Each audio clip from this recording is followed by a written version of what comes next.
আল্লাহ হাবিব সাল্লাল্লাহু আলাইহি সাল্লাম তিনি যখন বিভিন্ন জায়গায় দাওয়াত দিচ্ছিলেন, প্রচার করছিলেন, তখন মানুষগুলো বিভিন্নভাবে তাকে কষ্ট দিত, বিভিন্নভাবে তাকে ঠাট্টা বিদ্রূপ করত। আল্লাহর হাবিব সাল্লাল্লাহু আলাইহি ওয়াসাল্লাম যখন তিনি মাঠে ময়দানে দাওয়াত দিতে শুরু করলেন, মানুষগুলো তাকে হাসির চল বানিয়ে ফেলতো, ঠাট্টা বিদ্রূপ করত। আল্লাহর হাবিব বড় কষ্ট পেতেন। যখন তিনি বাড়িতে ফিরে আসতেন, আম্মা জান খাদিজাতুল কুবরা রাদিয়াল্লাহু তাআলা আনহা আল্লাহর হাবিব সাল্লাল্লাহু আলাইহি ওয়াসাল্লামকে অভয় দিতেন, সাহস দিতেন। বলেন সুবহানাল্লাহ। আল্লাহর হাবিবকে সাহস দিতেন, নবী হে, আপনি কষ্ট নিয়েন না, আপনাকে আমি ভালোবাসি, আল্লাহ ভালোবাসেন।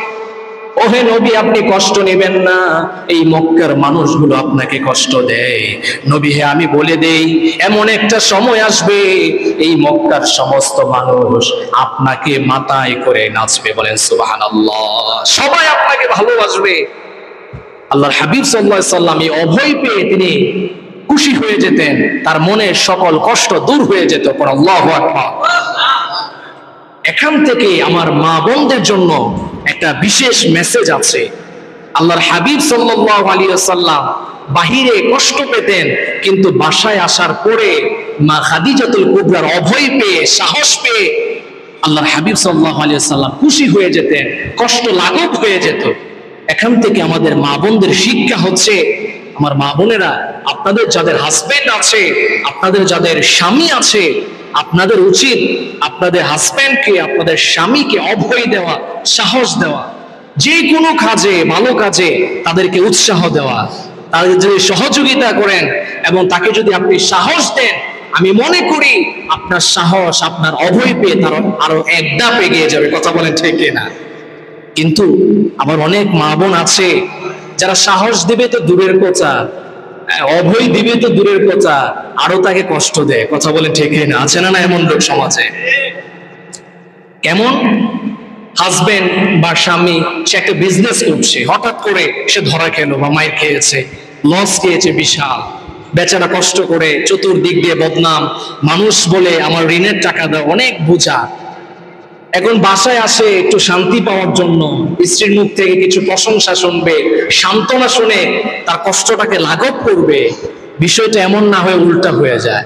স্বামী কষ্ট করে বাসায় আসে, আর মেয়ে, মহিলা, সেই স্ত্রী সে স্বামীকে বলে, আমি বলেছিলাম এই ব্যবসায় যাবা না, গেলে তুমি তো ধরা খাবা, এখন খেয়েছো, ভালো হয়েছে বলে কি বলেন? আছে না এমন মহিলা? এমনটা করা যাবে না। আপনি আপনার স্বামীকে, আপনার হাজবেন্ডকে যদি আপনি সহযোগিতা করেন, অভয় দেন, আমি মনে করি আপনার স্বামী, আপনার হাজবেন্ড সফলতার দিকে আরো 5 ধাপ এগিয়ে যাবে। কথা বলেন ঠিক না? এজন্য আমার মা বোনদেরকে বলবো, যদি আপনারা আপনাদের সংসারকে টিকিয়ে রাখতে চান, তাহলে আপনাদের দুজনের মধ্যে ভালোবাসার বন্ধন তৈরি করতে হবে। ঠিক না বে ঠিক? আজকে অনেক ভাইয়েরা আছে যারা নিজের সন্তান রেখে, নিজের স্ত্রী রেখে অন্য মহিলাদের সাথে কথা বলে ঠিক না? আছে না নাই? এমন পরকীয়া যুক্ত এই সমাজে লোক আছে না নাই? প্রিয় ভাইয়েরা আমার, আপনার সন্তান আছে, আপনার স্ত্রী আছে, আপনি পরকীয়ায় লিপ্ত। এমন বোনেরাও আছে, মায়েরাও আছে যাদের স্বামী আছে, সন্তান আছে, তার স্বামীকে ভালো লাগে না, অন্য লোককে তার খুব ভালো লাগে। এমন কুলাঙ্গার মহিলা আছে না নাই? যদি আপনাদের মধ্যে পরকীয়া থাকে, অন্যের প্রতি যদি অ্যাট্রাকশন থাকে, তাহলে মনে করতে হবে এই সংসার কখনোই টিকে থাকবে না। আজকে সংসারগুলো ভেঙে যায়, এর একমাত্র কারণ হচ্ছে নিজেদের মধ্যে বন্ডিং হয় না, বনবনা হয় না। ঠিক না বেঠিক? এই জন্য আপনার যদি ভালো না লাগে, কমে যেতে পারে একটা সময় ভালোবাসা, কিন্তু ভালো লাগাতে হবে। কিভাবে লাগাবেন? আপনাকে তার ভালো দিকগুলো নিয়ে আপনাকে ভাবতে হবে, যে তার যে ভালো দিকগুলো আছে, ওই দিকগুলো যদি আপনি নিয়ে ভাবেন, তাহলে দেখবেন আপনার তার প্রতি ভালোবাসা বেড়ে যাবে।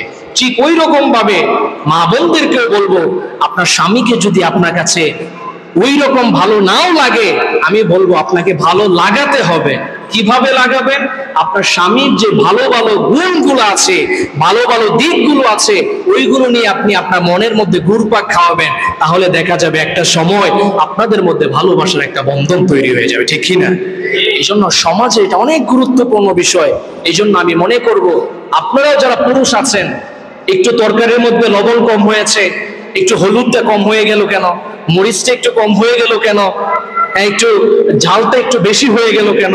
এই জন্য আপনি আপনার স্ত্রীকে ধমকের সুরে কথা বলবেন না, আপনি তার প্রশংসা করেন, পরবর্তীতে একটা সময় তাকে নীরবে বুঝিয়ে দেন এটার মধ্যে একটু লবণটা দিলে ভালো হতো। ওইভাবে যদি আপনি আপনার স্ত্রীর সাথে বিহেভ করতে পারেন, আমি শপথ করে বলতে পারি এই বনিবনা মৃত্যু পর্যন্ত অটল থাকবে। কথা বলে ঠিক কিনা? আল্লাহ তাআলা আমাদেরকে বুঝার তৌফিক দান, সবাই পড়া আমিন। ঠিক ওই রকম ভাবে আম্মা জান খাদিজাতুল কুবরা রাদিয়াল্লাহু তাআলা আনহা, তিনি আল্লাহর হাবিবকে অভয় দিতেন, সাহস জুগিয়ে দিতেন। আল্লাহর হাবিবের মনটা বড় হয়ে যেত, তিনি আরো বেশি করে দাওয়াতের প্রচার প্রসার করতেন। বলে সুবহানাল্লাহ।